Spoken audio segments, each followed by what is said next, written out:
কাইয়িম আল জাওজিয়া বলেন জিকির কেমন জানো? তিনি বলেন যে আন্নাল লিসানা কাশজারাতিল মুসমারা, জিহ্বা হলো ফলে ফলে ভরা একটা গাছের মতো। সুবহানাল্লাহ। কি বলছি বলেন তো? ফলে ফলে ভরা একটা গাছের মতো। ফলে ফলে ভরা একটা গাছের মতো। ফলে গাছ, ফলে ভরা গাছ, যেমন বড়ই ভরা গাছ। এটা যদি ইদা তাহাররাকতা শাজারাতুল মুসমারা, তুমি যদি কোনো ফলে ভরা গাছকে নাড়া দাও তো সঙ্গে সঙ্গে ঝুরঝুর করে ফল পড়ে। বলে তুমি যদি জিকির দিয়ে তোমার জিহ্বাটাকে নাড়া দাও তো সঙ্গে সঙ্গে ঝুরঝুর করে তোমার দুনিয়া আখিরাত বনে। আল্লামা ইবনে কাইয়িম আল জাওজিয়া লিখছেন জিহ্বাটা হলো একটা অঙ্গ, একটা অঙ্গ যেটা মানুষ যত ভারী হোক জিহ্বাতে কখনো চর্বি জমে না। সুবহানাল্লাহ। জিহ্বা মানুষ যত ভারী হোক, জিহ্বা যদ্দূর আছে দূরে থাকে। সুবহানাল্লাহ। জিহ্বাতে কোনো হাড্ডি নাই। বলেন জিহ্বাতে কোনো কি নাই? বলেন হাড্ডি নাই। জিহ্বাতে কোনো হাড্ডি নাই। তিনি বলেন যে জিহ্বা একটা অঙ্গ যেটা যদি 1 কোটি বার কেউ নাড়ায় তার জিহ্বা জীবনে কখনো ব্যথা হয় না। জিহ্বা কি হয় না? বলেন। আল্লাহ ব্যথাকে বলেছেন জিহ্বাকে ধরিস না, আর জিহ্বাকে বলেছেন তুই কখনো ব্যথা হইস না। সুবহানাল্লাহ।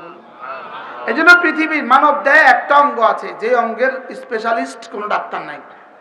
জিহ্বায় স্পেশালিস্ট কোনো ডাক্তার নাই। সুবহানাল্লাহ। আছে নাকি আপনাদের? নাই। আমি জেনে শুনে বলতেছি, বুঝে শুনে বলতেছি। আমি এই কথাটা অসত্য হয়ে যায় কিনা অনেক ডাক্তারকে জিজ্ঞেস করছি, বলতেছে হুজুর আমাদের মেডিকেল সায়েন্সে জিহ্বার উপরে পড়াশোনা আছে, লেকিন জিহ্বার উপরে স্পেশালিস্ট মেডিকেল সায়েন্সের প্রয়োজন পড়ে না, কারণ মানব দেহে একটা অঙ্গ জিহ্বা, এটা সবচেয়ে কম আক্রান্ত হয়। সুবহানাল্লাহ। যদি জিহ্বার ডাক্তার থাকতো এতে বইয়ে থাকতো, এটার কাছে কেউ যেত না। আপনি কবে জিহ্বার ডাক্তার দেখাইছেন? যেমন মুরব্বী বাবা, জিহ্বার ডাক্তার আপনি জীবনে কবে দেখাইছেন? আপনার জিহ্বার জন্য ডাক্তারের কাছে জীবনে কয়বার গেছেন? আপনি কয়বার গেছেন? হাইসাব কয়বার গেছেন? জাকির সাহেব কয়বার গেছেন? না। রব জিহ্বা বানিয়েছেন জিকিরের জন্য, জিহ্বাকে বানিয়েছেন যিকরান কাসীরার জন্য, জিকিরের জন্য নয়, কাসীরার জন্য। সুবহানাল্লাহ বলেন। কোন বস্তুর সাথে যদি কয়েদ আসে তখন ওই বস্তু মাকসাদ হয় না, কয়েদটা মাকসাদ হয়। সুবহানাল্লাহ।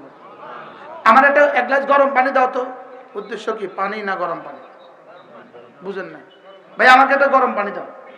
উদ্দেশ্য কি? গরম পানি। 1 গ্লাস গরম পানি দাও। উদ্দেশ্য কি? গরম পানি। পানি না গরম পানি? গরম পানি। এবার আল্লাহ তাআলা বলেন উযকুরুল্লাহ যিকরান, শেষ না? কাসীরা। সুবহানাল্লাহ। আমি জানি তুমি আমার বন্ধু, তুমি জিকির করবা, এটা আমি জানি, তবে আমার চাওয়া তোমার কাছ থেকে একটু বেশি। সুবহানাল্লাহ।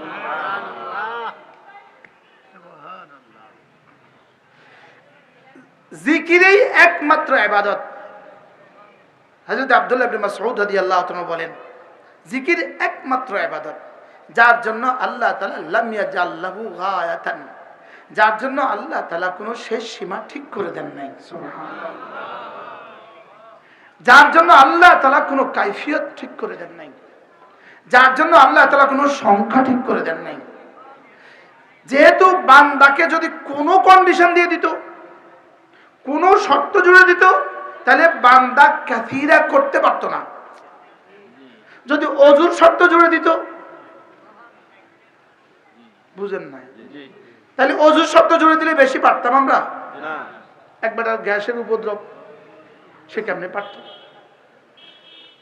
যদি দাঁড়াবার শর্ত দিত, যদি বসার শর্ত দিত, যদি শোয়ার শর্ত দিত, কোনো কন্ডিশন নাই। সুবহানাল্লাহ। কেন কন্ডিশন নাই বলেন? কাসীরার জন্য কোনো কন্ডিশন নাই। সুবহানাল্লাহ। বুঝতেছেন কিছু আপনারা? যেহেতু আল্লাহ আমার কাছে কি চায়, কাসীরা, বলেন কি চায়, তাহলে এই জন্য কোনো কি দেন নাই, কোনো শর্ত রাখেন নাই। এই জন্য একটা মজার খবর আছে, মজার খবর।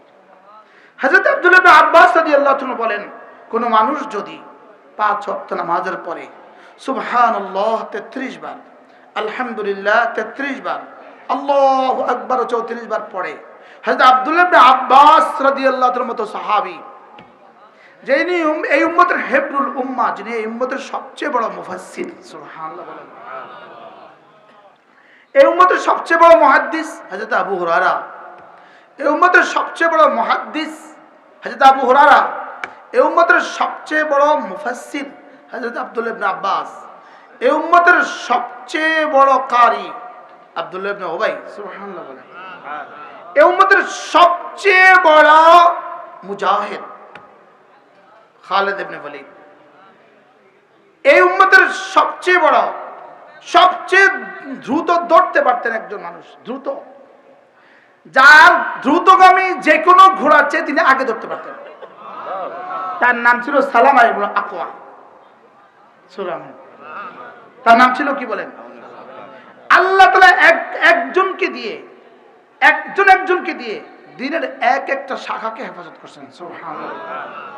ইনাকে এক সাবজেক্টে দিয়ে দিয়েছেন, যাও ফিকহের বিষয় আব্দুল্লাহ ইবনে মাসউদ, যাও ফিকহের জন্য যাও আব্দুল্লাহ ইবনে মাসউদ, সুবহানাল্লাহ, যাও তাফসীরের জন্য আব্দুল্লাহ ইবনে আব্বাস, যাও হাদিসের জন্য আবু হুরায়রা, যাও বাহাদুরির জন্য খালিদ ইবনে ওয়ালিদ, যাও হিকমতের জন্য আবু দাজানা, যাও তাকওয়ার জন্য আবু যার গিফারি, সুবহানাল্লাহ বলো, আর যাও সিয়াসতের জন্য হযরত মুয়াবিয়া, যাও, সুবহানাল্লাহ বলো, আরে হিকমতের জন্য আর কি আমিন ওয়াহাদির উম্মাহ কে? হযরত ওমর জাকি বলতেন, বলো আমার নামও আছে কিনা, মুনাফিকের তালিকা আমার নামও আছে কিনা? কোন সাহাবী বলেন?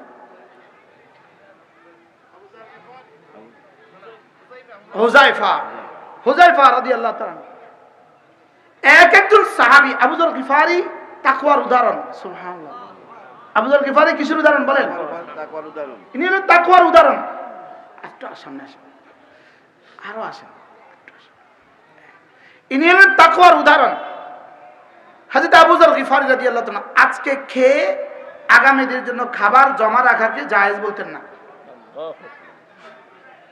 তিনি মসজিদে ঢুকলে জিজ্ঞাসা করতেন, এই তোমার ঘরে কি আগামী দিনের খাবার আছে? আছে, যাও, জায়েজ নাই। মসজিদে ঢুকে উনি এই কাম, যার লগে বইতো, তোমার ঘরে আগামী দিনের খাবার আছে? আছে, যাও, জায়েজ নাই। তার তাকওয়া ছিল এমন। তো সব সাহাবী তার ব্যাপারে একটু অতিষ্ঠ ছিল, অতিষ্ঠ, যারেই দেখে এক মাসালা। সবাই করলো কি, ভাই তোমার লগে আমার হইতো না, যাও তুমি একা একা থাকো। পরে তিনি চলে গেলেন, যাও আমি চলে গেলাম, আমি আর থাকবো না তোমাদের কাছে। তিনি চলে গেলেন একা একা। রাসূল তার ব্যাপারে একটা শব্দ বলে দিয়েছেন, আবু যর, দুনিয়াতে এসেছো তুমি একা, তুমি ইন্তেকালও করবা একা, আর তোমার ইন্তেকালের পরে তুসাল্লি আলাইকা জামাআতুম মিনাল মুমিনিন, মুসলমানদের এক জামাত তোমার উপরে নামাজ পড়বে। হযরত আবু যর মদিনা থেকে সিরিয়ার রাস্তায় অনেক দূর চলে গেছে, এমন এক জায়গায় গিয়ে বাড়ি করছে পৃথিবীর কোনো গণমানুষ নাই, একা একা। আমি আর আমার আল্লাহ নিয়ে থাকবো, যাও। হযরত আবু যর ইন্তেকালের সময় হয়ে গেছে। হযরত আবু যর বিবিকে বললেন, শুনো আমার তো যাওয়ার সময় হয়ে গেছে। তো বিবি বললেন, তুমি চলে যাবা তো তোমার দাফন করবে কে? ঘরে তো আমাদের তো ছেলে নাই, আমাদের মেয়েরা আছে, দাফন করবে কে? তোমার তোমার জানাজা পড়বে কে? বলতেছে, শোনো রাসূল যা বলেছেন সত্য বলেছেন। রাসূল আমি আবু যরের ব্যাপারে বলেছেন, আবু যর এসেছে দুনিয়াতে একা, ওয়াতাঈশু মুনফারিদা, থাকবাও একা, ওয়াতামুতু মুনফারিদা, মরবাও একা, ওয়াতুসাল্লি আলাইকা জামাআতুম মিনাল মুসলিমিন, মুসলমানদের এক জামাত তোমার উপরে জানাজা পড়বে। শোনো, এক কাজ করো, ঘরে একটা ছাগল আছে, এটা রান্না করো, এটা জবে করো, এটা রান্না করো। আপনি মরে যাবেন, আমি ছাগল রান্তাম কিতাম। মানে রাসূল বলেছেন আমার উপর এক জামাত নামাজ পড়বে, ওই জামাতকে মেহমানদারি করবা। সুবহানাল্লাহ। আচ্ছা কি ইয়াকিন ছিল বলেন তো? মওতের সময় কি ইয়াকিন? পৃথিবীর কেউ নাই, লেকিন ওনার বিশ্বাস রাসূল যা বলেছেন সত্য বলেছেন। সুবহানাল্লাহ। আবু যর গিফারের ইন্তেকাল হয়ে গেল। হযরত আবু যর গিফারি রাদিয়াল্লাহু তাআলা নবী বিবি হয়রান, কি হবে কি হবে, লেকিন রাসূল তো বলেছেন। সুবহানাল্লাহ। আমার স্বামী তো রাসূলের জবান থেকে শুনেছে, তুসাল্লি আলাইকা জামাআতুম মিনাল মুসলিমিন। রাসূল তো বলেছেন তোমার উপর এক জামাত নামাজ পড়বে। বিবি একটু পাহাড়ের চূড়ায় উঠে দূর দূর দেখে, দেখি কেউ আসে কিনা। লম্বা সময় হয়ে গেল, আবার উঠে, আবার নামে, আবার উঠে। রান্না তো রেডি, লাশও রেডি, জানাজাও রেডি, রান্নাও রেডি। এবার দেখলেন হঠাৎ করে দূর থেকে ধুলোবালি উঠছে। সুবহানাল্লাহ। বুঝলেন কেউ আসছে। দেখতে দেখতে এসে উপস্থিত হয়ে গেলেন হযরত আব্দুল্লাহ ইবনে মাসউদ রাদিয়াল্লাহু তাআলার কাফেলা। সুবহানাল্লাহ। কুফা থেকে রওনা দিছে, যাবে মক্কা উমরা করতে। হযরত আবু যর গিফারির বিবি জামাতকে বললেন, তোমাদের ভাই আবু যরের লাশ, জানাজা রেডি, জানাজা পড়াও। জানাজা হয়ে গেছে, এবার বললেন খানাও রেডি। সুবহানাল্লাহ। খানা মানে তুমি খানা পাকালে কিভাবে? রাসূল বলেছেন তুসাল্লি আলাইকা জামাআতুম মিনাল মুসলিমিন। সুবহানাল্লাহ বলেন। রাসূল যেটা বলেছেন এটা তো হবেই হবে।